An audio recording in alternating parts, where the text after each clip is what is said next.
friends. Welcome to episode 91 of Storyteller Conclave. This is a show all about helping you run the best tabletop role-playing game that you can. Whether you're a new storyteller or dungeon master learning the craft, or an experienced storyteller looking to take your game to the next level. I'm Sarah. I'm Rob. How we doing, Rob? Full. Yeah, dinner good was dinner. good. Good. Oh, my Lord. Dinner. That was totally good. Roasted veggies and pasta. Just fresh baked bread. Oh, dude, yeah. Yeah. If it is telling of a time, my wife is baking bread and is doing an amazing job. I feel like the bread the quarantine bread baking thing is already she's a little late to the scene. Yeah. But hey, better late than never, man. 100%, and still good. Amazing. She Absolutely did pick amazing. up the D&D cookbook. Oh, she did. Yeah, it's actually I like the book itself. It's a nice book. What would be in a D&D cookbook? There's your normal stuff. So you have like appetizers, entrees, full dinners, desserts, and drinks. They actually include drinks in there too. Okay. And there's a mind flayer. I don't necessarily agree. Like, I agree that it's a nice drink, but I do not believe it's a mind flayer. Like, I would have expected more mind eraser out of that drink, but no.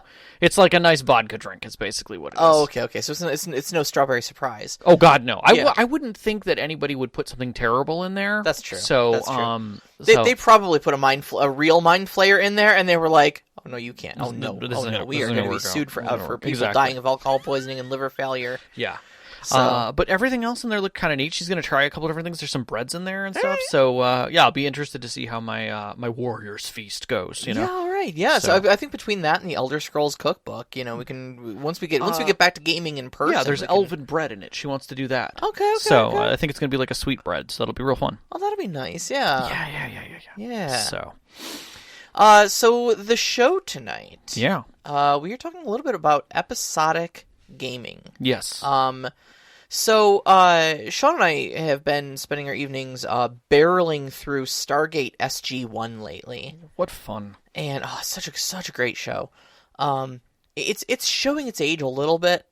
But it's such a fun, great show. And of course I grew up but I also grew up on Star Trek. True. Star Trek The Next Generation, yep. Deep Space Nine was one of my all-time favorites. I think I've said that on the show several times before. Yeah.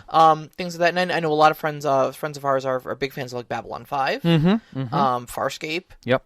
Things like that. And now the reason I'm bringing all this up is because those follow very much an episodic format. Yep. I mean, there is a continuing storyline from start of the show to the end of the show. Or season, or foes come and go. New allies are made. Plots get resolved over the courses of seasons and stuff like that. But it's not really your typical like one big epic story sort of thing. It's more broken down into like bite-sized episodes, where at the beginning you have a challenge gets put out, there is a conflict of some sort in the middle, and by the end of the episode, 45 minutes later, plus commercial breaks, you have your resolution. But what's interesting about all the things you've talked about, and that it fits that way, the show always opens with something different. Yeah. Like, hey, we're on the way to this quadrant to help this group do X. That has nothing except for background theme going on for it.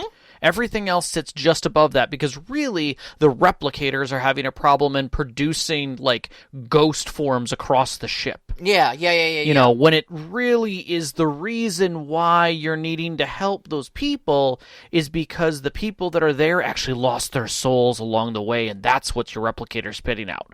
And so now you've got this spoopy story that you put together through the whole thing, and it's a beautiful little romp, but it's one small adventure. And so it got us thinking about running tabletop role-playing games like that. Yeah. And I say thinking about it because, honestly, I've never done it before. I tried. I suck at it. I flat out suck at it. Yeah, and I think we'll get to that a little bit later. I know that was a talking point we actually put down on the show sheet is how you and I suck at it. For as fast as we put this show sheet together because we know what we're doing, we looked back at it and went, we do none of these things properly.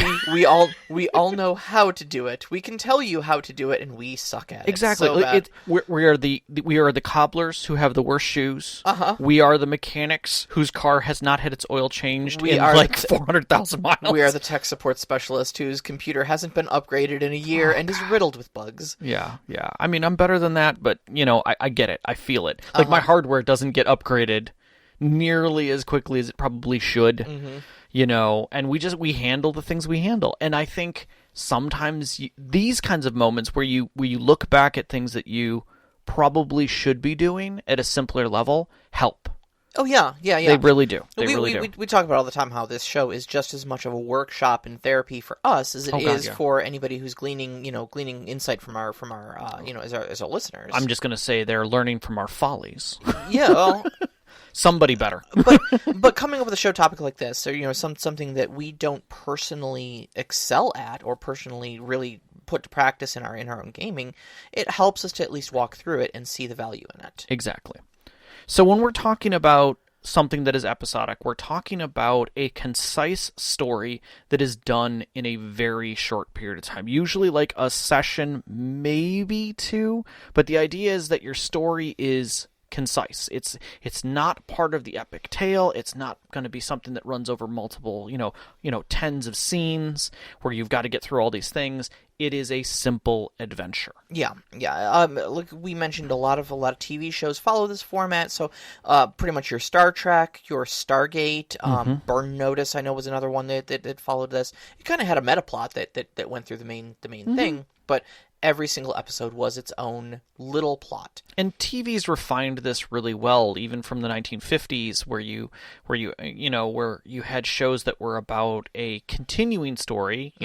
A man has no wife, ends up adopting a niece because of situation, and now all of the adventures that go on with having that person in your home and dealing with your daily life. Bewitched. I have a witchy wife. Weird things happen, but there is still things that happen day to day, and that basically moved forward into what we have for our story writing that we show in our episodic stuff today, even beyond TV as we know it, into Netflix and some of these other shows, that are still following that same basic format. Absolutely. I mean, I think the episodic format is immortal, honestly.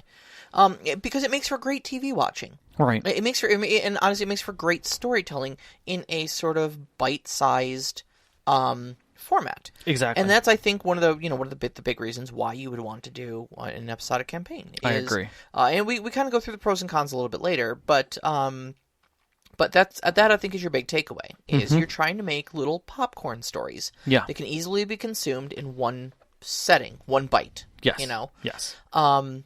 So why would you want to run this? I mean, as opposed to like a big campaign, like we usually, I mean, we've done whole series of shows on world building, and how to make your whole world a living, breathing thing, how to construct big, epic story arcs using the Dan Harmon story circle and stuff like that. And here we are advocating for kind of throwing all of that like high concept stuff out and just bringing it down to the basics of, here's an adventure, go on an adventure, resolve the adventure, we're done. Yeah, I think for me, looking at it this way, it's a quick way for us to help new storytellers get in without having to do all of this, back-breaking work that comes into the creativity and design of creating these environments and creating these themes and sticking to these things and making all these NPCs and building this meta plot that sits behind the epic campaign to make it work. But it also gives some of our more seasoned storytellers who are used to, having their mind get pulled in a direction and then feed this, Yggdrasil tree of a world that comes out of that one thought. Oh, that's a good metaphor. And bringing it back to one tendril of that and saying, okay, tell this story at this convention 5 times with different groups. Yeah. Or in a series of episodes, tell your tale. Do it in only 5. And that's a work effort. That's a mental work effort to say, how do I tell this story in 5 steps? Oh, yeah.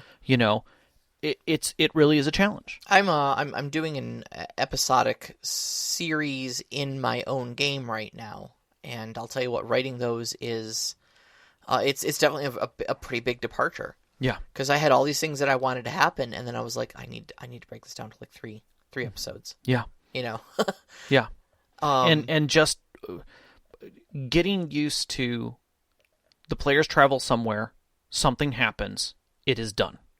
And that's the basic of all good episodes, is you go to some place, you finish what's there, you're prepared to move on to the next. And it's nice. It's bite-sized, it's simple, it's much more easy to step in and out of. Yeah, absolutely. So, Knox has joined us in the live chat and says, I feel like you kind of have to downplay focus on individual players and their stories and just treat them all more evenly as a team unit in a more generic team storyline. That's true, and it's also kind of not. I agree. But I think what it is you have to budget what you have room for in the current story. And so if you're not pursuing a personal player's plot, then yeah, treat them all kind of generically and have it as a team story. But I think if you are going to pursue like a personal character's plot, like, hey, I want to track down the man who murdered my father or something like that, that is the plot. Well, I'm gonna break your mind just a little bit here. Okay. Again, I'm going to go back to the Star Trek reference. The player's plot is the background theme. It is just happening. It is not the plot. It is not the challenge. It is not the conflict. It is the point-by-point... It's the travel. It's the we're going to Starbase Alpha to help them with new supplies. Sure. Well, what I'm getting at is that, okay, sure, stuff can happen along the way to hunt down Count Rugen. Correct. You know, and that's great. We are on the quest to hunt down Count Rugen, and then weirdness happened. Correct. But the weirdness doesn't necessarily happen because of Count Rugen. Correct. And the weirdness and Count Rugen are not going to happen at the same time. That is correct. You don't have enough room in your plot for that. A good example is if you looked at, and this is almost a fantasy RPG kind of thing, Man in the Iron Mask, Disney edition. The brother who's trying to get revenge for the whole damn movie is literally D'Artagnan's background. That's his backstory. He is... You mean Three Musketeers? Three Musketeers. I'm sorry. My brain went terrible there for a second. So the entire story, they reinsert at multiple times, but have nothing to do with the main plot and the situations that are occurring. So you can literally you can insert things like that. Now, granted, it's ridiculously tropey. It's easy to follow. You know, this person just keeps inserting themselves into existence, and you're like, oh my god, this guy just wants to duel me. Please, can we move on? Yeah, by the end of it. But things like that are great though, and I think it's kind of shows how you can do a meta plot in a in an episodic format where. Yeah, sure. Every single one of your plots is bite-sized and such like that. But like, I'm a huge Final Fantasy fan, and what you were just saying about D'Artagnan's antagonist there is reminds me of Ultros from Final Fantasy VI. Yeah, he is a character who it feels like they wanted to have a recurring villain. He has nothing to do with the greater plot or anything like that. But it's just whenever they said, "Hey, we need a boss battle here." But there's no real like reason to have a boss. Like there's no big bad guy who was orchestrating any of the trouble here. Right. So they throw Ultros in, and Ultros is just this giant like antagonistic squid, who's got a real chip on his shoulder. And yeah, so he pops up, you beat him, he runs off, and then like halfway through the game, you're in this opera house and you're doing this thing with this opera, and then all of a sudden Ultros just shows up and it's just like, I'm gonna screw with you guys now. Yeah. And you're like, why are you even here right now? You have nothing to do with the plot. And we've talked about, when villains insert themselves into the plot. Again, that's another way of doing it.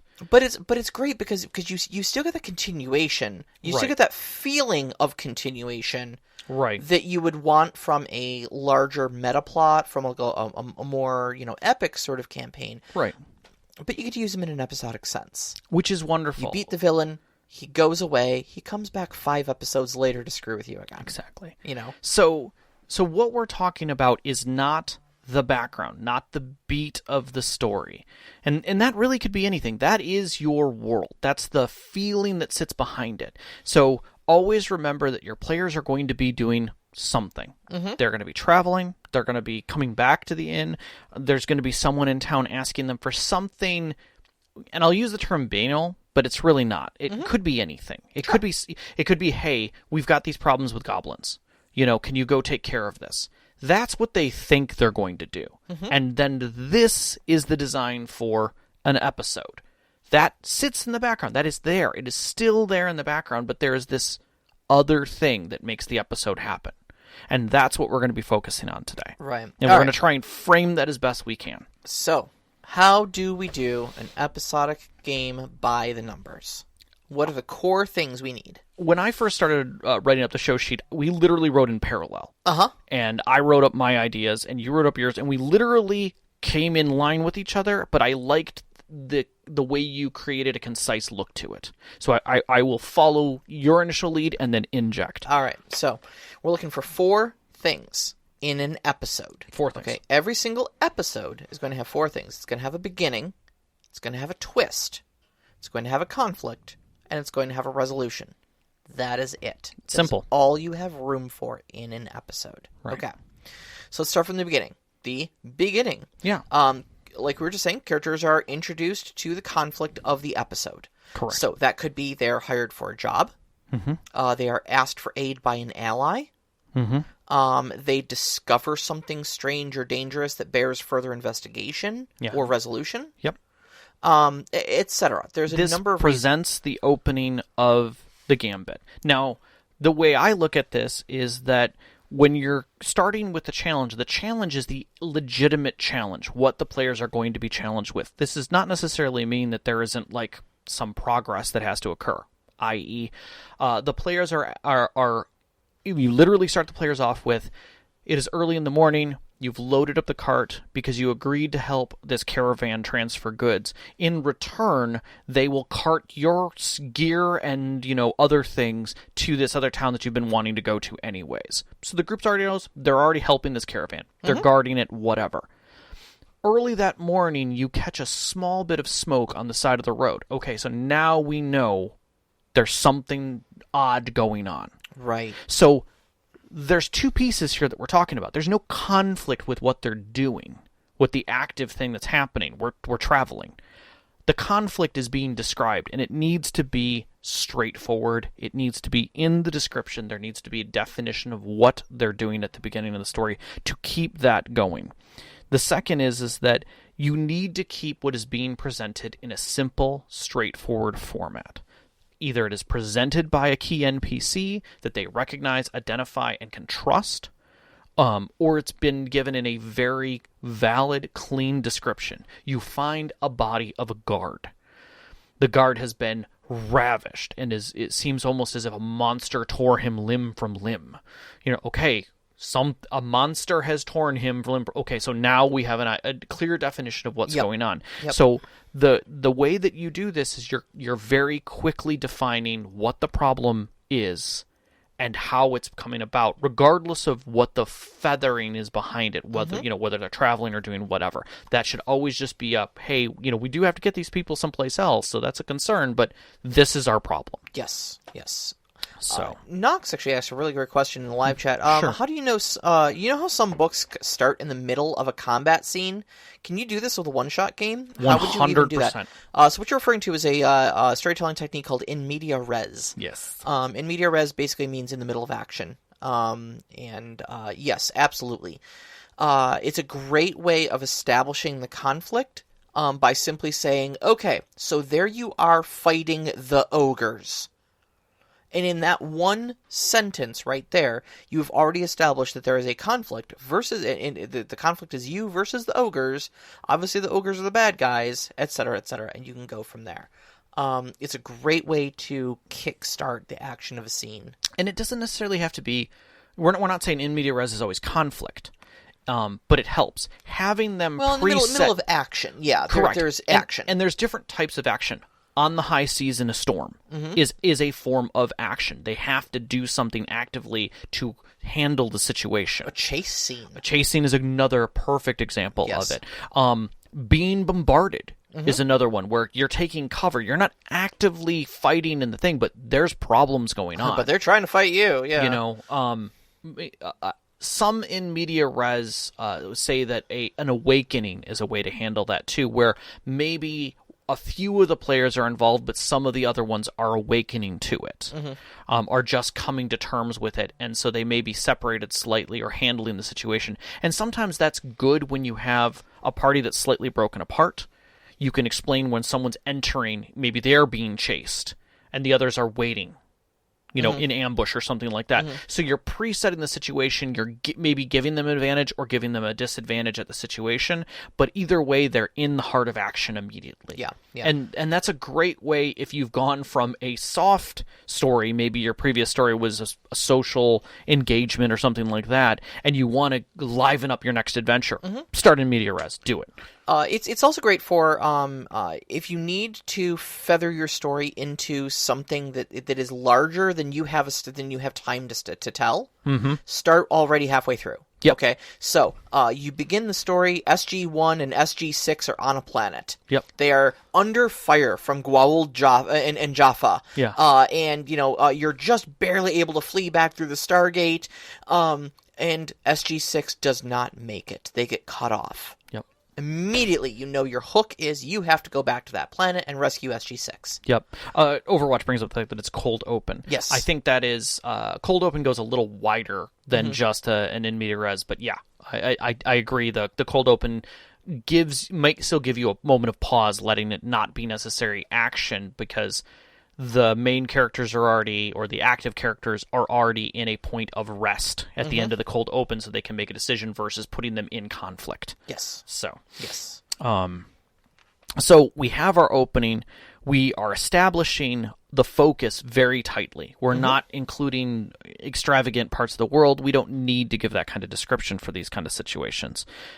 We then step into the twist. The twist, right. Which is where you have your danger, your conflict, your problem. What is the challenge that is in an unexpected way handling or being handed? Right. So no episode do you ever start off with, we need to rescue, Stargate Team 6, and is it just go in, fight some bad guys, and get them and get out? There's always a complication that goes on, and that's where the twist comes in. You think you're going to go in and just fight some guys and rescue them, but it turns out maybe one of them has been taken captive and moved somewhere. So the fight isn't going to take place where you thought it was. Right. So there's an extra stage where you have to discover that. Correct. Maybe there are innocent people involved. So now instead of it just being a knockdown, drag-out fight, now you've got to figure out how you're going to do this without hurting any innocent lives. Yes. Something like that. Yeah. Okay. So the twist is the part in the story that happens probably about 15 minutes into a typical TV episode. I would say if I was going to be doing it in a story, the twist should come within the next scene or so. So that your players, they have their opening scene, they have a gathering scene where maybe they gather some information, they move into it and feel that they're engaged, and then the twist presents itself. Right. You want that they prepare pretty close. for action, they move into action, and once they arrive at where they think the action is going to be, they find it's different. Correct. In some way. Correct. So you don't want this to be 4 scenes in, and you're prepared that it's at this scene. Bring it back. You want to keep this as tight as possible in that. And again, when I'm using scenes, I'm talking about change of scene, change of location, change of pace sometimes. All right, so now that we've twisted the story on them, and now that the conflict is a different conflict than they thought they were going to be going into, we actually have that conflict, okay? One twist. Yep. That's it. Yep. Keep it simple. So we find out there are maybe innocent bystanders that we're now going to need to be very careful of in this fight. Yep. Okay, cool. We take some time to reassess. Now we move into the conflict. Pretty self-explanatory. You fight the bad guy, you fix the problem, you rescue the victims, you escape safely. You do whatever it is that the conflict was set out to do. And you let the players complete the conflict. You don't extend the conflict. You don't push it out beyond a certain point. You want that conflict to be concise. And this is where, especially if you're doing something in an episodic sense, that you are prepared to curtail the conflict. Because the last thing players want is a 2-hour combat phase. If you can get that combat phase where everyone gets their licks in and feels good about it, and it ends in an hour, you're doing great, or less. Oh, Like, yeah. especially if it's a grand combat. Again, nothing should... If your actions with your players are taking... because the players are taking too long, that's one thing. But if you as the storyteller have, 30 combatants fighting them, and you're eating up most of that time, they are not enjoying themselves. Agreed. You are really not enjoying yourself. So... Yep.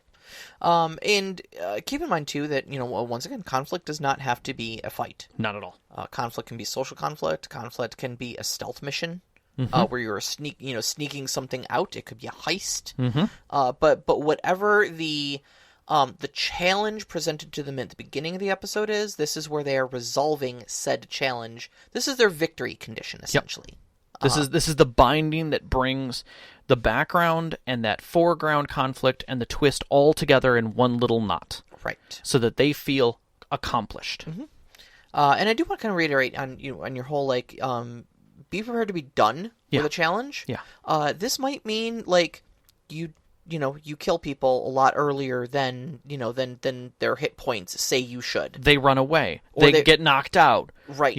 Those types of things. Let nature have a course. Let it be a little tropey, because that feels good. Yeah, exactly. I mean, it feels. I would say it feels just as good, probably, possibly even better, to rout an enemy, a larger force, than to kill them to their last man. Correct. You kill maybe 4 of them, and then the other 8 flee. Yeah. Seeing how quickly that battle went. Or they quickly take out the boss and the mage, and now it's just a bunch of scrappers, and they literally just throw down their weapons. They're like, we just followed that guy because he was a big badass. And always remember, have your villains try to flee. Yes. If they can, because that means you can bring them back in a future episode. Use the other people to defend them, throw bodies, and just get them out of there. People love recurring villains. People love recurring villains. So... all right, and then you've got your resolution. Yep. Now that the conflict is resolved, you're going to return home as victors. The positive outcome is clarified. Yes. Okay, so rescued people are going to give thanks. This is a scene where, okay, so you've rescued Stargate Team 6, SG6. This is the scene where you're all back at Stargate Command, and they're going, wow, you guys really pulled our bacon out of the fire.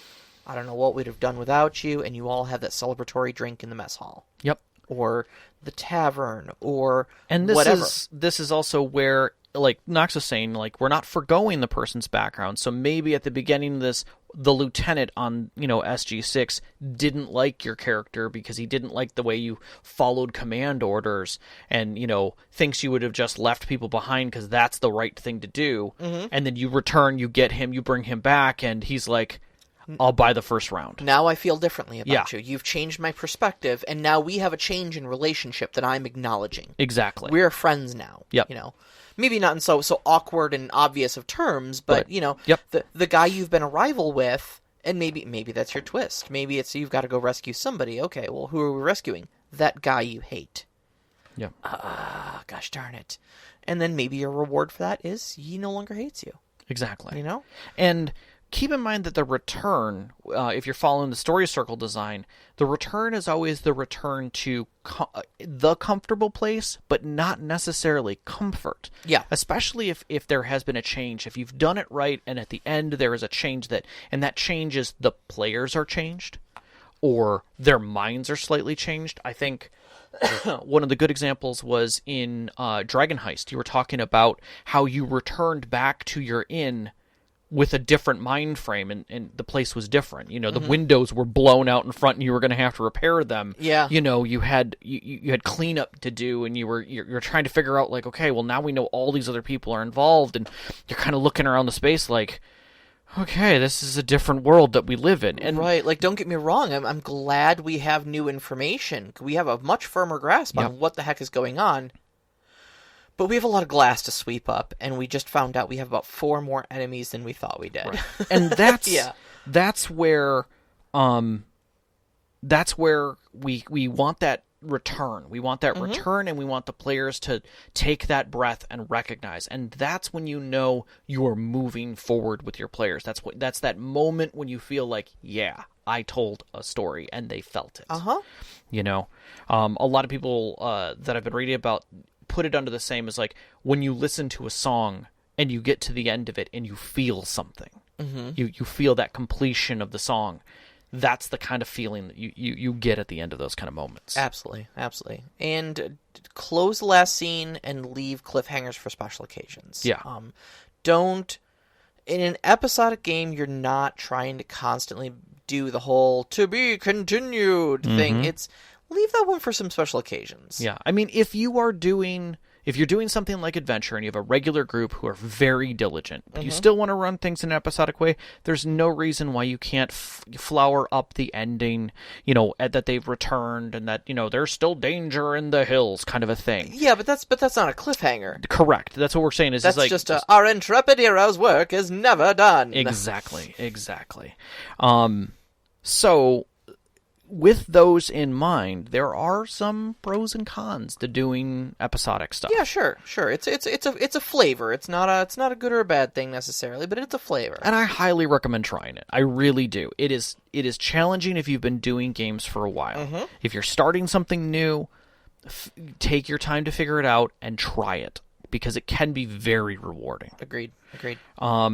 Attendance is one of the pros about this, is because if you do have players who are not really great at attendance, but you have a decent number, at least, 3 or 4 who make it on a regular basis, episodes is a great way to go, because you can very easily sidestep someone for 1 episode or 2. Oh, absolutely.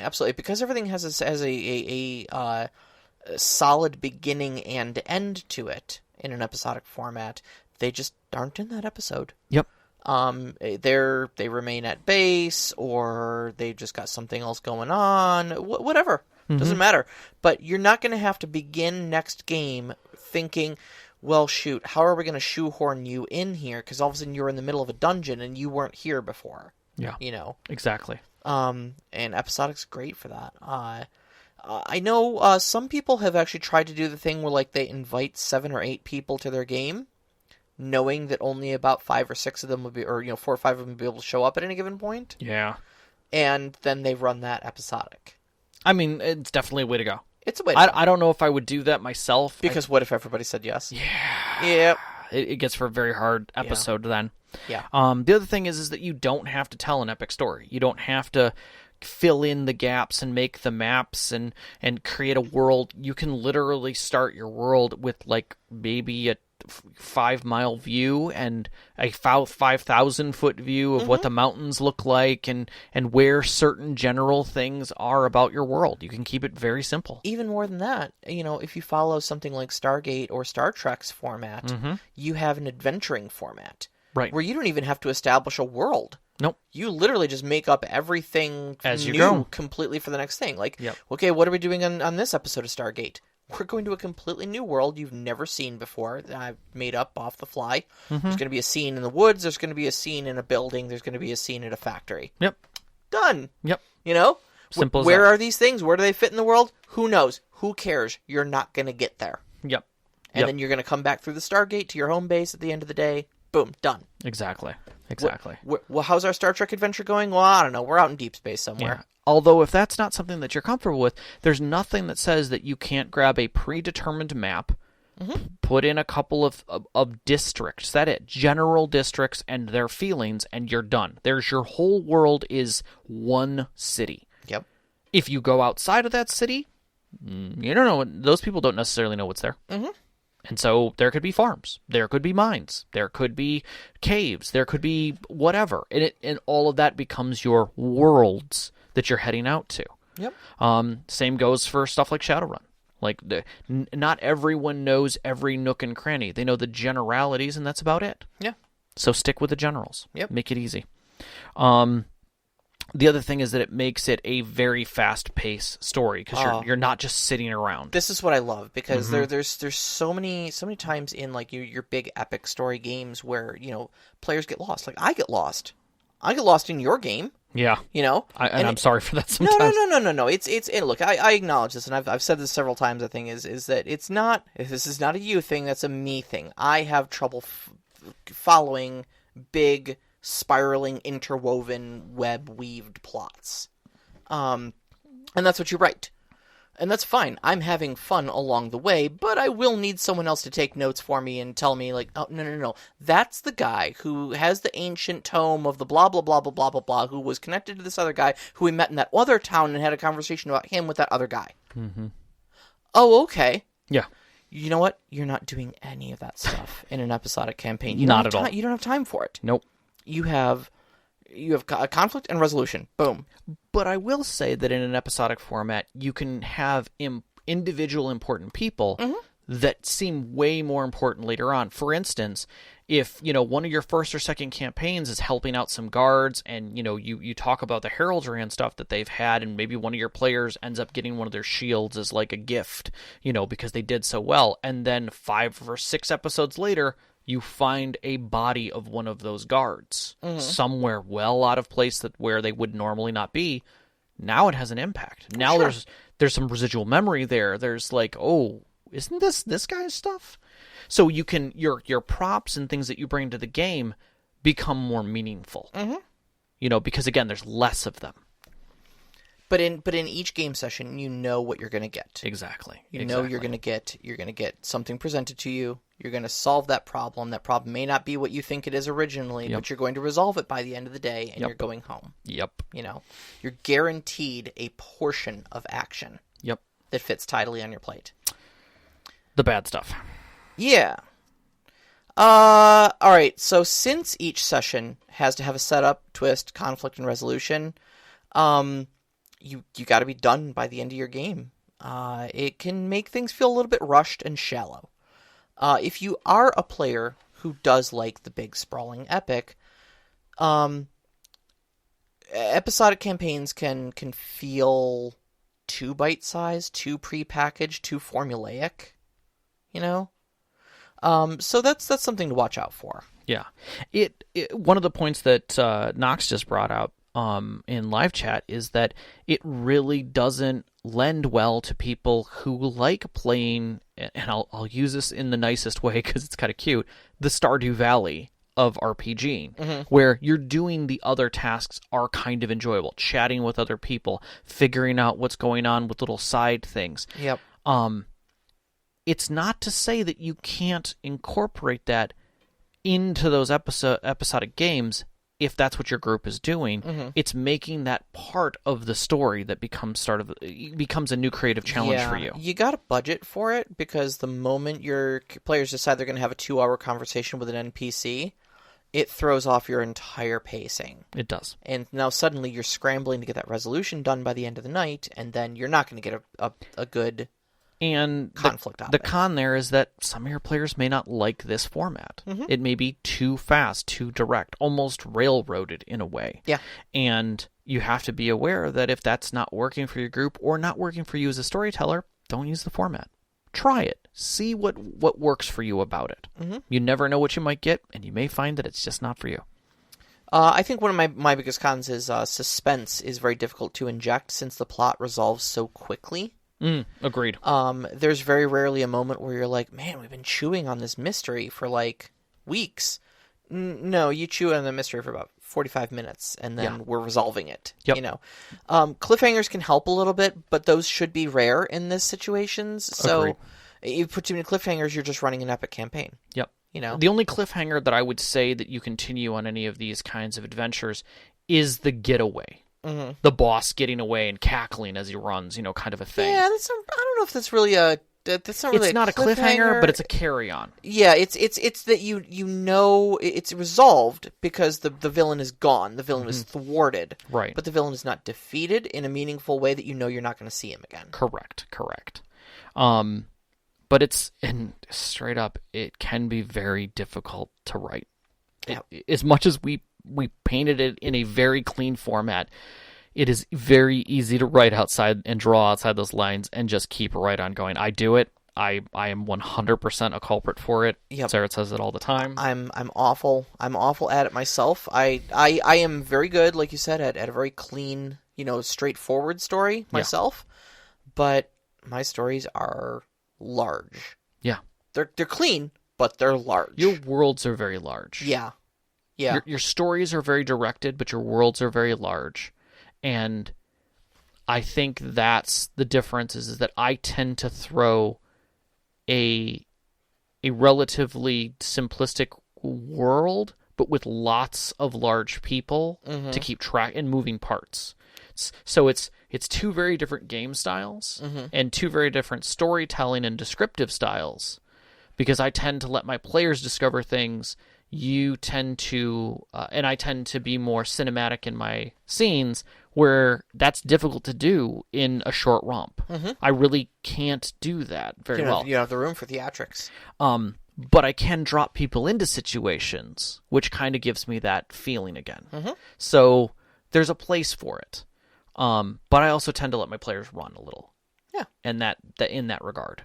So you got a couple players at your table who like to run, though. that's true. That is true. They need to stretch their RP legs every so and then. Yes. All right, you want to do some questions? Of course. All right. I've got two very good questions today. Yes. So Knox in the Box asks, do you feel, as I do, that writing proper episodic sessions is an exercise in both structure and time management? If so, what were some of the most helpful methods you've learned for either of those skills? First off, yes, absolutely. It is a exercise in both structure and time management. It is, in fact, probably the most important skill for writing episodic content. Yeah, I mean, if you can get down to writing episodic content and getting everything you want done in 5 or 6 scenes, you are doing very well. Yeah. I think the other side of that is recognizing your players' movement. Yep. What they're comfortable with, what they enjoy, and being able to move them from scene to scene quickly, but without it feeling fast. I think that's the that's the second hard part about it. Because if you can get through an episode in, I'm going to be real safe here, 6 hours, a full story, that's great. It's these people who do it at conventions in 2. Oh, God, I can't even imagine. I've seen it done. It's well done. Again, these aren't deep, meaningful moments. You're thrown right in, and you roll right through it. Critical Role has run a number of one-shots that I've watched, and 4 hours, and they tell a complete story with combat scenes and everything, and I'm like, what? How? Tell me your secrets. The secret comes in in working with your players, knowing that that's the way the story is going to go and getting comfortable with that. So it's not just a time management for the DM and storyteller. It's a time management of knowing your players and working with those heartbeats and knowing when you need to cut things shorter to be able to still make it all work. Yeah. Skills. Keeping notes on what's successful. I think that was the biggest thing for me, is knowing what to work with my players and what to stay away from. Curbing what I give my players who want to go run, but handing them golden apples of what I need them to run for at just the right times, and feeling that those plots work, those parts of the episode work very well. Yeah, absolutely. Currently I'm running an episodic segue to my campaign right now. Very much so. You're doing great. It's actually, I think at the end of my last game, I got accomplished everything I wanted to get accomplished exactly in the time I had budgeted it for, and I just had to just fist pump into the air, just punch the air. It feels good because it felt great. And yeah, I think most of it came down to just knowing how long certain scenes were going to take. And just saying, like, I have to budget half of my time for this combat scene. Straight up. Because combat drags, and people are still fumbling around with Foundry VTT. We're getting better every time, but there's still a lot of learning curves and technological things where I clicked it and my dice aren't rolling. Well, I don't know why your dice aren't rolling. Did you click this? Did you click that? Knowing it, budgeting for that. Yeah. Knowing that there's certain information I have to drop to try to lead them in a certain direction and stuff like that, and knowing how long it may take them to follow those breadcrumbs to the next plot point. No, I think the VTT and the technology curve is a big part of that. Is that being prepared and making sure that your players have all the tools they need and are comfortable with those tools before you get started. Yeah.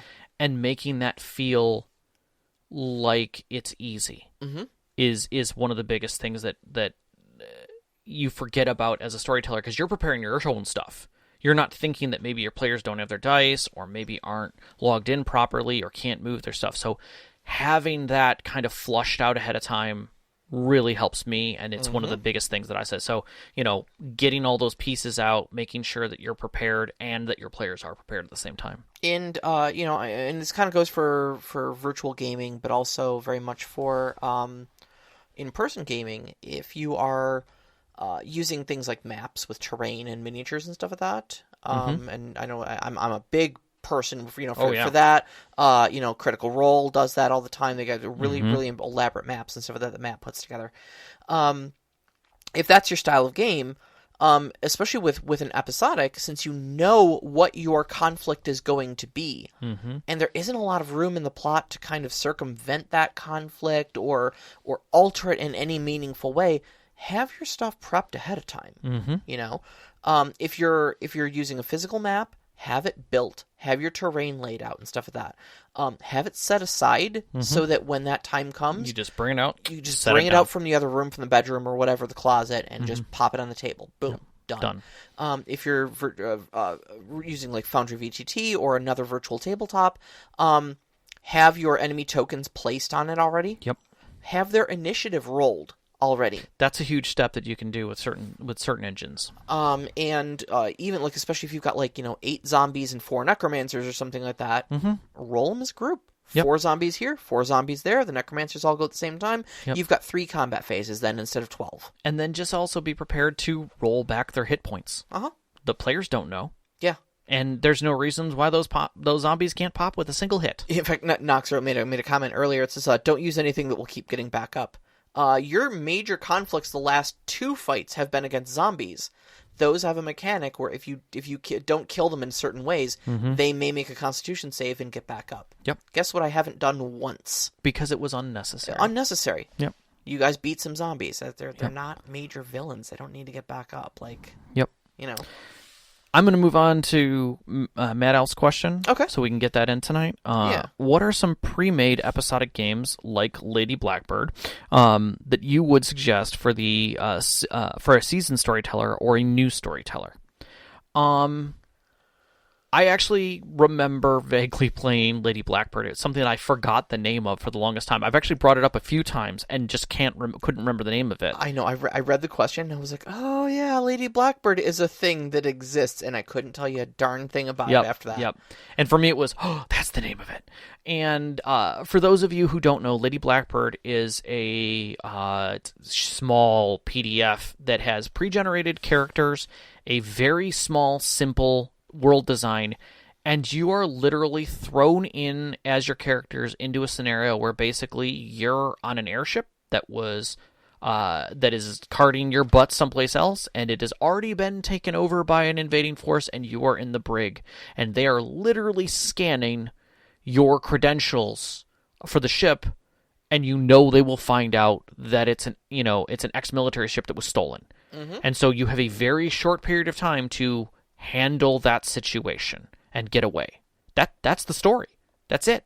That's your episode. It is already handed to you, crafted, and you're left in your first scene, which is the brig. Oh, that would also be in media res. There you go. So there are other ones out there that I've looked through. There's Warhammer. Most of them are quick starts. Like D&D has a quick start. There's a Warhammer 40K quick start. I can't think of the name of it right now. And there's a Starfinder quick start and a Star Wars quick start that are all have pre-generated characters that automatically start in media res. Yep. Like you're right in the story. You're not a first level character. You're a second or third level character. You already have all your stats and everything. There's very little room for you to really change up the character so much, but you still have a personality to bring to their history and what their goals are. One of the episodic games that are pre-made like that I've actually had my eye on for a little bit. There's an Aliens RPG that was put out. I saw that. And they've got a handful of adventures. One of them's called Chariot of the Gods, I think it was, or Cradle of the Gods,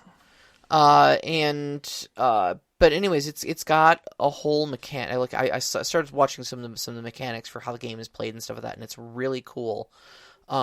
kind of wanted to give it a try, but again, I think very much like Dread, I'm not sure that my current gaming group is the right gaming group to get this done with. Because I think, a high-stress game like Aliens is not going to be, we're maybe not on the spoopy side of games, but it looked great. It's pretty new. It's got pre-generated characters. I don't remember who does that one. I don't think it was Fantasy Flight, but it seems like something Fantasy Flight would do. It could be.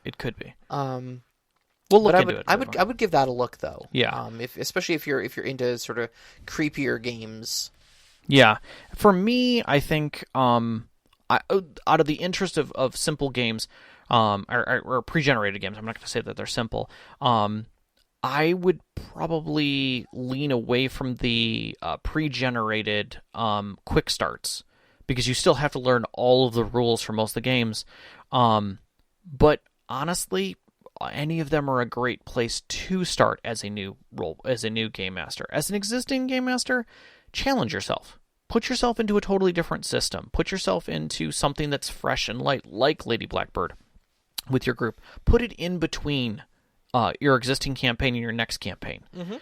Grab one of them up and just try it. Giving your players the flexibility to not have to think about character creation and just quickly glance at rules and say, yeah, we could try this, and roll into it. You never know what they might enjoy. As a player, I would say step into these roles. Just because you're not creating the character whole cloth doesn't mean you can't bring a lot to the table. And I think you'd be surprised what you can bring when your focus is narrowed only on certain things that you can change. So if all I'm bringing is personality and a voice to a character, I can do quite a bit with that, because that's acting. That's true stage acting. Yeah, and I think there's a really great advantage to already having those characters written out for you and their plot and their reactions and all that jazz, all the information they'll be giving you. The conflicts you'll get into, maps of dungeons, all that sort of stuff. Yeah. There's a real value in having all that, and all you've got to do is read over it and figure out what the motivations of those people are. Yep. So that you can bring them to life when your characters interact with them. Yeah. I'm as much as I just talked that up, though, I am going to kind of go on the flip side, and I'm just going to say that you're asking about pre-made episodic games that I would suggest. And honestly, and this is a stylistic thing. This isn't saying that anything is wrong with pre-made, episodic games, but I think both pre-made and episodic are countercurrent to my particular gaming style. I would agree. And so I actually had a hard time with this question, because I don't know that I would suggest a pre-made episodic game to anybody, simply because I don't generally enjoy either of those things. And so having them both in the same game is something that I think would turn me off about it. I'm not saying I couldn't have fun with it, but like when I'm reaching for a game, saying like, okay, we've got one night to play this game, what are we going to play? That's going to be the last thing I'm going to reach for. Fair enough. And it's good that you can say that about yourself and have that kind of confidence as a storyteller after all these years. Oh yeah, sure. But I think at the same time, if like we were all somewhere and I said, hey guys, I want to run something, and I've got my bag of dice with me. You guys up for running this, Lady Blackbird thing tonight? Who's in? And a bunch of people are like, yeah, I could do this. I think you would sit down and play. Of course I would. Yeah. Of course I would. Because I mean, there's more to it that goes into it than just the game. Well, but the point that I was getting to is, I think our perspectives as storytellers and our perspectives as players of what we play are different. Yeah. And it's what makes it unique from both sides of the table, and you've got to keep that perspective. Yeah, absolutely. So, absolutely. But yeah, I have a hard time thinking of other pre-gen games. Although I remember a bunch of them in the past, I have forgotten most of them since the heydays of I want to say like late 90s is really when I remember them all starting to come out in little paperback forms and things like that, and people were just producing a ton of them. Yeah. I remember a bunch of them really stunk. But they've gotten so much better. There's so many, and they all. What's funny is a lot of them I feel have moved into the genre of apocalypse games, where it's a simpler rule set, a less overly defined rule set, and in a macro, and more of storytelling, and they just give you a much cleaner way of handling that and allows a little more world design. Oh yeah, no, it's neat how they've evolved into that. Because reading over Lady Blackbird again, I was like, this is City of Mist in many ways. You know, it's a flavor of it. I think as we're the world gets smaller with the advent of the internet and stuff like that, and the how we're living in the information age now. Yeah, we're finding that quick start rules and easily low barrier of entry games are really the fad, because people don't have the time or the desire to dig through a 300-page rule book, learning the intricacies of how to reload a firearm over 6 turns with 4 dice rolls. Exactly. They just want to have some fun adventures, Yes. And you even see that reflected in Dungeons and Dragons. 5th edition Dungeons and Dragons is so much more simplified than 3rd edition, than 2nd edition. And it was 3rd edition was a huge refinement of 2nd edition. Agreed. I mean, Pathfinder, the whole D20 system in general, every time we take a step, we're taking a step in refinement and almost a step in speed. Yeah. So, and I recognize that, and I think it's great. I think there's a lot of really great games out there. And we talked about WRNM. Yep. Last was it a week ago, two weeks ago. I mean, you can put your entire character sheet on a Post-it note. Pretty much, yeah. So yeah. Oh, by the way, thanks to Overwatch. I'll get that posted in the. If you want to post that in the links chat as well for the group, that'd be fantastic. Oh yeah, the Alien RPG starter set from Free League. Free League, yeah, yes. They do quite a bit. I would highly recommend running over to Free League actually and looking at some of their other stuff. So next week we are going to be bringing up the topic of open worlds and simple plots.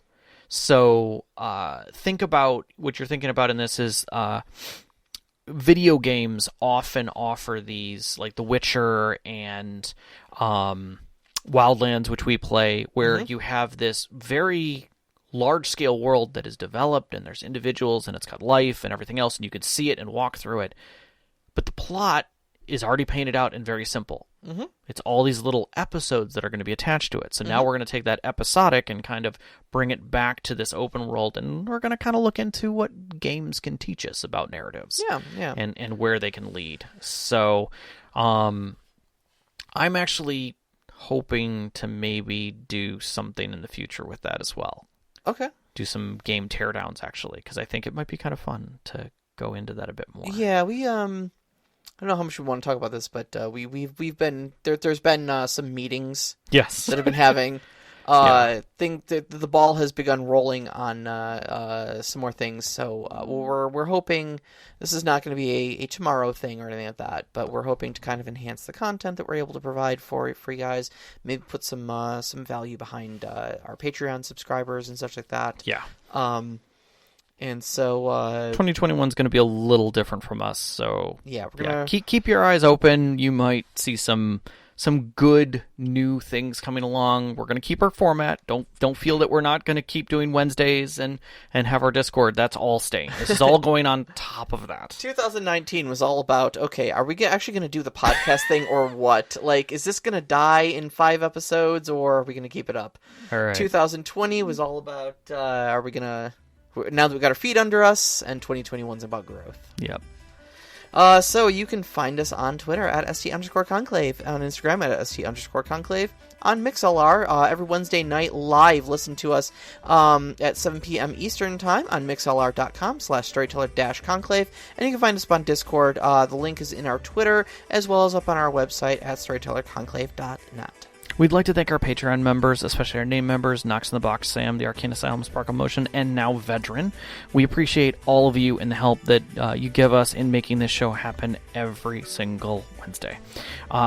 If you listen to our pre-show, you heard Arcane Anthems. I highly recommend going to patreon.com/arcaneanthems and checking them out. Our intro music is Beyond the Warriors by Guy Frog. You can find that at guyfrogmusic.weebly.com.